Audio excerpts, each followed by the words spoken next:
സ്വർണ്ണം കെട്ടവൻ ആരപ്പ എന്ന് ചോദിച്ചപ്പോൾ അതിന്റെ പേരിൽ ഈ തദ്ദേശ ഭരണ തെരഞ്ഞെടുപ്പ് തോറ്റപ്പോൾ വീണ്ടും വീടുകളിലേക്ക് പോയി. ഇതിന് ഒരു ഡെക്കറേഷൻ ഒക്കെ ആയിട്ട് വലിയ പേരൊക്കെ വിളിക്കുമെങ്കിൽ സത്യത്തിൽ നടക്കുന്നത് ലേലുവല്ലുവാണ്. അവിടെ ചെന്നിട്ട് ആൾക്കാരുടെ കാല് പിടിച്ചതിന് ശേഷം ഞങ്ങൾക്ക് തെറ്റുപറ്റിപ്പോയി ക്ഷമിക്കണം എന്ന് പറയുകയാണ് ചെയ്തത്. ഞാൻ പറഞ്ഞത് എത്ര തവണ ഇങ്ങനെ വെള്ളത്തിൽ വീഴും? എല്ലാ തവണയും ഇങ്ങനെ വെള്ളത്തിൽ വീഴാനായിട്ട് ഇങ്ങനെ ഇരിക്കണം. Flash back.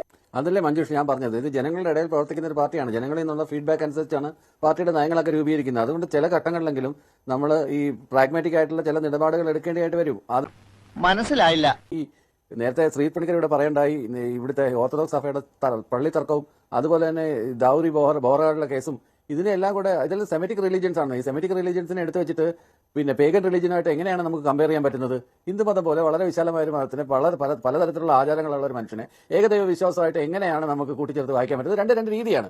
അത് എത്ര പറഞ്ഞാലും സംഘപരിവാർ ആളുകൾക്കും എത്ര പറഞ്ഞ് മനസ്സിലാക്കിയാലും മനസ്സിലാവാത്തൊരു കാര്യമാണ്. അവരങ്ങനെ ചെയ്യുന്നില്ലേ, ഇവരിങ്ങനെ ചെയ്യുന്നില്ലേ, അവർക്ക് അങ്ങനെ ആയിക്കൂടെ, എങ്കിൽ പിന്നെ ഞങ്ങൾക്ക് ഇങ്ങനെ ആയിക്കൂടെ, അവിടെ എന്തുകൊണ്ട് പറയുന്നില്ല എന്നൊക്കെ പറയുന്നത് വളരെ ബാലിശമായിട്ടുള്ള ഏറ്റവും ഈ ചർച്ചയിൽ ശ്രീ ജയരാജ് പോലും പറയുന്നത് ഇക്വേറ്റ് ചെയ്യാൻ നോക്കുന്നത് എന്തിനാണ്?